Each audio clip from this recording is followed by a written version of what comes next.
Physics Desire. Today we start the topic length contraction. So first we are discussing what is length contraction. Actually length, you are very well known with this fact. Length क्या होता है? Okay, contraction के बारे में बात करते हैं. Contraction means something which can be shortened, जो कोई भी चीज़ जो कि छोटी हो जाए, राइट, उसको बोलते हैं कंट्रैक्ट हो जाना. जैसे कि हम इलास्टिसिटी में कंप्रेशन और कंट्रैक्शन जैसे वर्ड्स ऑलरेडी पढ़ चुके हैं. ओके, तो अगर मेरे पास इस लेंथ का कोई रॉड है या इस लेंथ की कोई स्केल है, वो कुछ टाइम बाद या किसी भी केमिकल फिनोमेना या किसी भी चीज़ की वजह से छोटा हो जाए तो हम उसको बोल देते हैं कंट्रैक्शन, राइट.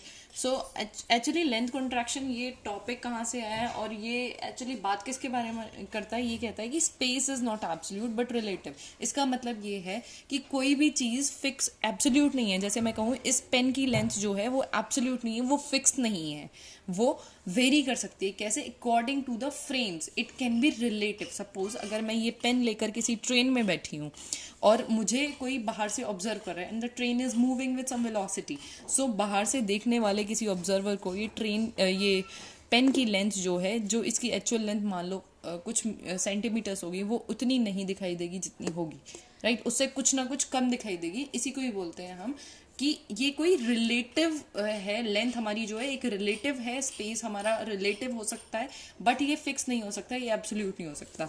यही बात वो कह रहा है. बट एक चीज़ और इसमें ध्यान देने वाली बात ये है, स्पेशल थ्योरी ऑफ रिलेटिविटी को बस हम वहीं यूज़ कर पाते हैं जहाँ हमारे ऑब्जेक्ट जो है, जहाँ हमारा फ्रेम जो है वो मूव कर रहा हो किसी स्पीड ऑफ लाइट से. अब मैंने तो कहा ट्रेन तो अपनी नॉर्मल वेलोसिटी से मूव कर रही है, तो अगर ट्रेन स्पीड ऑफ लाइट से हमारी मूव करती ना तो श्योरली ये पेन की लेंथ मुझे इतनी छोटी दिखाई देती जिसको कि मैं इजीली देख पाती कि हाँ भाई ये छोटी दिखाई दे रही है.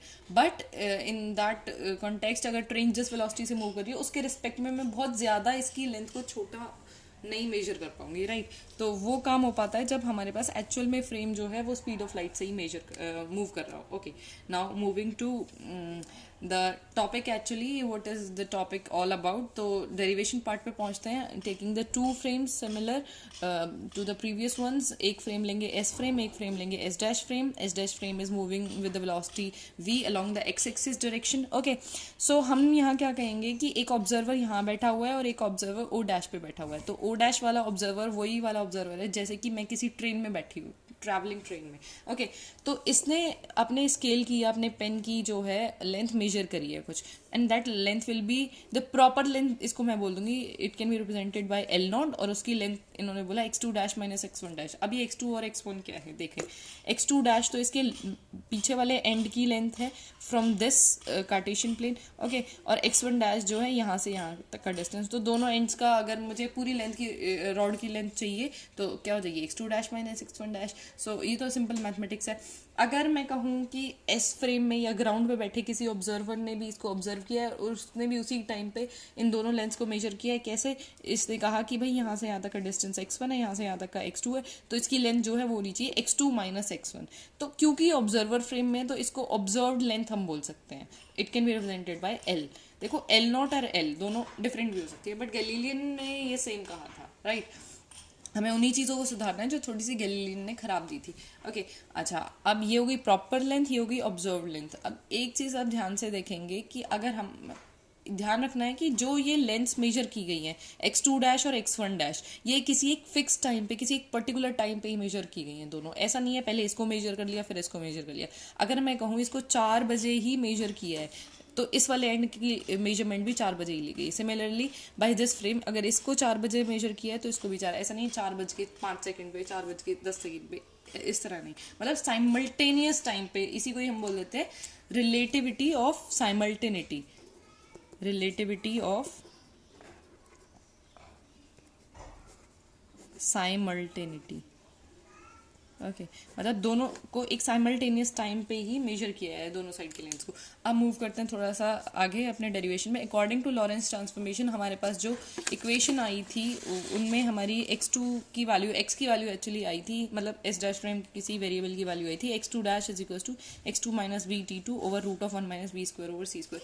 ये कहाँ आता है? जिस डायरेक्शन में हमारा फ्रेम मूव कर रहा हो ना. देखो यहाँ y के कोऑर्डिनेट्स नहीं लिखे हैं हमने क्योंकि y की डायरेक्शन में हमारा s डैश फ्रेम मूव ही नहीं कर रहा है, वो अलॉन्ग x एक्सिस मूव कर कर रहे हैं, तो इसलिए एक्स के कोऑर्डिनेट ही वेरी करेंगे किस तरह से, इस फॉर्मूले के अकॉर्डिंग जो कि लॉरेंस ट्रांसफॉर्मेशन से हमें मिला है. Similarly x1 dash is x1 minus v t1 over root 1 minus v square over c square.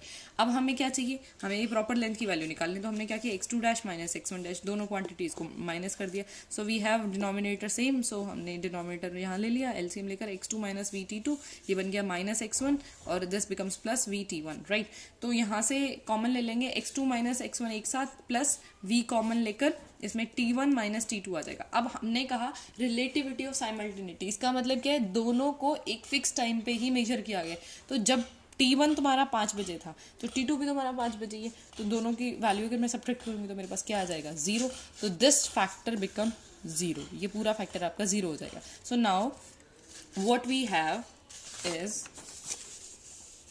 This x2 dash minus x1 dash, वो t1 माइनस t2 वाला फैक्टर 0, तो हमारे पास ये बचेगा. सो x2 dash minus x1 dash क्या था आपके पास, proper length L0, और x2 minus x1 is your observe length L over 1 minus v square over c square. So L0 की वैल्यू यहाँ से क्या आ जाएगी, L की वैल्यू हमारी यहाँ से क्या आ जाएगी, L0 into root of 1 minus v square over c. इसका मतलब क्या है, जो पहले लेंथ हमें ट्रेन के अंदर दिखाई दे रही थी या जो मूविंग फ्रेम में प्रॉपर लेंथ दिखाई दे रही थी, वो अब छोटी हो गई है बाय दिस फैक्टर, राइट. तो क्योंकि ये फैक्टर बहुत छोटा होने वाला है, v square over c square, ये फैक्टर ऑलरेडी बहुत छोटा होने वाला है, तो इतने टाइम से छोटी हो गई. So L will be the shorten length या ऑब्जर्व्ड लेंथ, जिसको मैं बोलूँगी जो किसी ग्राउंड फ्रेम से देखा गया है, जिसको किसी एस फ्रेम से देखा गया है. सो इसमें ध्यान रखने वाली बात क्या है कि ये आपका लेंथ कॉन्ट्रैक्शन की लेंथ जो है वो आपकी कितनी कॉन्ट्रैक्ट होती है. दूसरी चीज़ ये, लेंथ आपकी सिर्फ उसी डायरेक्शन में चेंज होगी, उसी डायमेंशन वाइज चेंज होगी जिस डायमेंशन में आपका फ्रेम जो है मूव कर रहा है. अभी हमने यहाँ माना था ना कि एक फ्रेम ये है और एक फ्रेम ये है जो कि v वेलोसिटी से x एक्सिस में मूव कर रहा था, तो इसकी x के अलॉन्ग ही तो जो लेंथ थी वो छोटी हुई है, y के अलॉन्ग तो कोई इफेक्ट नहीं हुआ ना. तो इसका मतलब क्या है, अगर मैं कोई रेक्टेंगुलर कोई रॉड लूँ या कोई शीट लूँ, तो बाहर वाले ग्राउंड ऑब्जर्वर को क्या दिखेगा, अगर वो किसी ऐसे फ्रेम में जो कि एक्स एक्सिस के अलॉन्ग मूव करी, तो उसकी लेंथ क्या है, एक्स एक्सिस के अलॉन्ग, और it's breadth will be on along y axis. तो वाई एक्सिस पे कोई फर्क नहीं पड़ेगा, एज इट इज आ जाएगा, बट उसकी लेंथ क्या हो जाएगी, छोटी. सिमिलरली अगर मैं कहूँ कोई सर्कुलर बोर्ड अगर किसी ट्रेन में रखा हुआ है, मूविंग ट्रेन में, तो ग्राउंड ऑब्जर्वर को वो किसी ओवल जैसा दिखाई देगा. तो इसका मतलब ये क्या है, only in the direction of relative motion there is variation in the length. Here there is contraction in the length of the object. So this is all about length contraction. Thanks for watching.